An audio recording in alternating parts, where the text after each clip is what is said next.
All right, let's talk Matthew Stafford a little bit late on this video. I'm going to use the Thursday night broadcast once again. I really enjoy this broadcast. I like to use it whenever I can, and especially with someone like Matthew Stafford, where there's always a lot of unique things going on. I figured let's make a video about this because it started off very slow for the Rams. They ultimately got hot, nearly won the game, weren't quite able to do so. So yeah, let's just jump into it. Let's start off with this play, the one you see on your screen, because there were some missed throws in this game. I mean, you see right here, it's going to be a zone coverage concept. You have a receiver who's going to try and just get into a gap in coverage towards the sideline right here. Watch as you're going to run a play action. Stafford right here. There is a window. It's a window. This is a pretty sizable window, one you hope that you can make work here. And watch as Stafford just going to throw this one a bit too high. From that angle, it didn't even look like it was that high, but high enough for it to not be a completion. And yeah, there were a couple of those missed throws early on. Like there were. You had this one that went over his receiver's head. Wasn't really a competitive ball right there. You also had this one, which was this on a 2nd and 5, would have been for a first down. A check down that was open. Maybe he thought his receiver was going to stop, and his receiver kept going. Who can say? But this was, again, a first down that they weren't able to get. Granted, they converted on the 3rd and 5, but still, so some plays that were available that they weren't able to capitalize on. Also, this play, so this is going to be a man coverage play. It's, one-on-one matchups across the board. It is a blitz, so the 49ers are sending 5, but that's okay. And actually, they're going to ultimately send 6 because the halfback is blocking, so they're going to send an extra player. So 6 players, but you have 6 blockers. And then one-on-one matchups across the board, only a single safety deep. The player I've circled in yellow right here, that is Davante Adams, who, again, you see the safety is nowhere close to that side of the field right now with 3 receivers on the other side of the field. So, yeah, let's throw in his direction, right?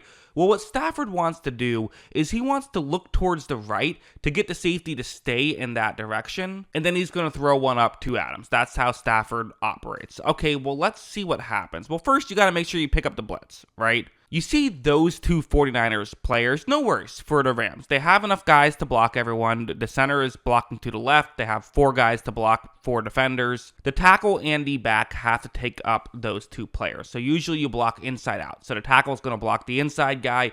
Halfback blocks the outside guy. Well, once Stafford takes the snap, it's just not what you want here. This tackle is a little bit late. I believe that's on him. I'm not in the huddle. I can't say for sure, but that seems to be the case where he was just a little slow in making this play work. Stafford using his eyes to keep the safety away. Does this play work? I don't know. If this is blocked, but since it isn't blocked, Matthew Stafford ultimately just gets sacked right here. So now it's just 3rd and forever. They have to run the ball and punt it and play defense. Whereas, on 2nd and 10, they could have maybe had a big play there with Adams. Who knows? Maybe they wouldn't have, but ultimately they had that opportunity and it kind of weren't able to capitalize. Of course, heading over here, so this was a huge play. You at your opponent's 25-yard line, down 14-0, an opportunity to maybe make it a 1-score game. At the very least, get just some points on the board. Feel like you can get your head above water for a second. Stafford is going to just flip it to Kyren Williams, who just drops the ball, but watch how he throws it. So I'm going to show this angle because I think this is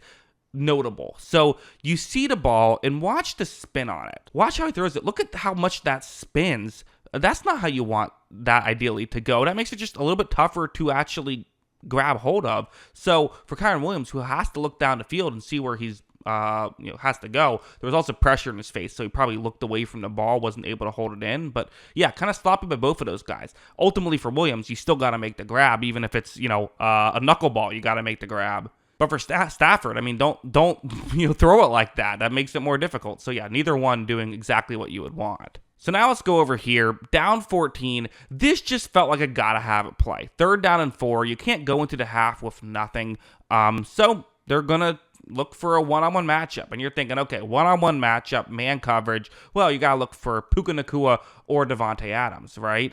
Well, no, of course not. You have to instead go with Terrence Ferguson, the tight end for the Rams. That's the route you see on the screen. Stafford's going to take the snap, and he's just going to give his player a chance. Hey, for whatever reason, he likes this matchup. He likes what he sees. watch him put one up there. Honestly, it wasn't even his best throw of the game, but, it was a catchable enough ball, and Ferguson makes a really strong catch on that one, and they're able to convert. They're able to get the third down. This was a very nice drive for the Rams. This play, a play I really liked, where it was zone coverage. You're going to see them run play action, trying to get, the route you see on your screen down the field, trying to get that open. When Stafford runs his play action, watch Fred Warner. You see how much he moves in, looking at the play action, and the second you see this play is over. I mean, the Rams are going to convert. Stafford makes a perfect throw on this one, well-timed and everything. Even if it looks a little bit off, that's actually exactly where you want it. He's throwing to where the window is, as opposed to where his receiver is. Trust your receiver will make the catch. Just get the ball to him, right? So, good stuff by Stafford. And also, then Matthew Stafford happened, quite frankly. I mean, this is a great play by Stafford. So they're down 13 at this point, midway through the third. They don't really have time to screw around, right? You got to start making plays. There is a route going more over the middle against zone coverage. On paper, something that definitely could work, but let's see what happens. So Stafford is going to take the snap. He's going to look in this direction, and right here, so this receiver's about to cut over the middle, but there's just not really a lane here. You see how many 49ers he has to worry about. There's legitimately 4 defenders you have to pay attention to. 3 that are going to be in front of the receiver he wants to throw to, 1 further deep. This is part of the Matthew Stafford magic. Most players are not making this throw, but watch as Matthew Stafford is not most players. That is a beautiful throw. Tutu Atwell makes a nice catch, and it was a good route by him as well, and that gets them down the field, and they had a few of these types of plays. Also over here, Devontae Adams got going. So this play, what's going to happen is it's I believe it's the one-on-one matchup. You see the route that he's running going more over the middle. Again, Stafford runs a play action. He sees right here. There's a window, right? There's just a window. Yes, there is a player over the middle of the field, but Stafford knows how to kind of throw it at the right time to avoid that. Watch. Great throw from Stafford. Great catch from Adams. They would get into the end zone a little bit later, missed the extra point, but they at least tied the game. And it felt like early on they were kind of beating themselves, and once things started clicking, they were able to ultimately get back and at this point tie the game. This play was such a good one on that drive with less than 3 minutes left. It's a quarters coverage concept. You have a receiver who's going to try and get into a gap in coverage right here. And watch how you see that gap, right? You see where Stafford wants to throw, and he just knows when you have to make this throw. You can't wait until it gets open, because then it won't be open anymore, basically. You have to throw it when you're yeah, this is probably going to get open. That's what he does. It ends up being a completion. They're able to, get the ball going right away here and get this drive going. We can go over to this play now. The 4th down and 1 in overtime. This was a bit of a controversial call. First, some people saying, do you go for it here? But I think most people said it's okay to go for it in this situation. And ultimately, I agree. 4th and 1, your odds of converting are pretty high right here. A conversion would give you the first down and goal inside the 10. Good chance you can punch it in and win the football game. If you kick the field goal here, that means all San Francisco has to do is kick a field goal to win at that point. And if only 3.5 minutes left, are you going to be able to get the ball back with a chance to win? If you do get a stop, it seems unlikely. So, I think it's the right call to go for it. Now, some other people said, okay, yes, the right call to go for it, but why run this play call? Well, anytime a run on 4th and 1 gets stuffed, it looks bad, but here's why you do it. So you see the Rams have 3 players stacked to the offense's right, a tight end and 2 wide receivers. So right there, those are going to be the 3 key blocks. And you have 3 49ers players who don't know where the run's going to be, so they have certain assignments, especially up the middle.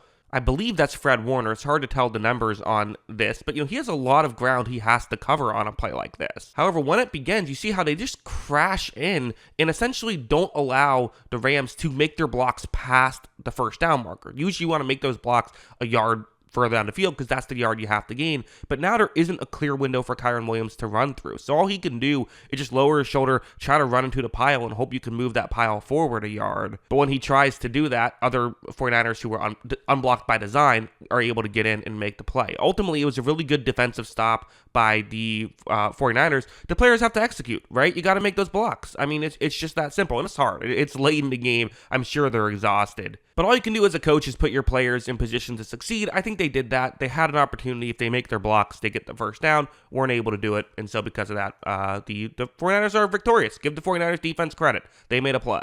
But yeah, ultimately, a lot of good stuff from Stafford in this game. The negatives early on is what ultimately cost them. You can't be making those kind of negatives and have a lot of success in the NFL, even against a team with a backup quarterback. So this was a winnable game. I still think, despite the 2-game losing streak now, they've kind of let 2 games get away from them. No need to panic. They're a very good team. Just got to start getting on the right side of these games is kind of how I view it. And I do think that they improved a lot. And with a long week, we'll be able to start doing more of the good and less of the bad. But that's what I think. What do you think? Let me know in the comments below.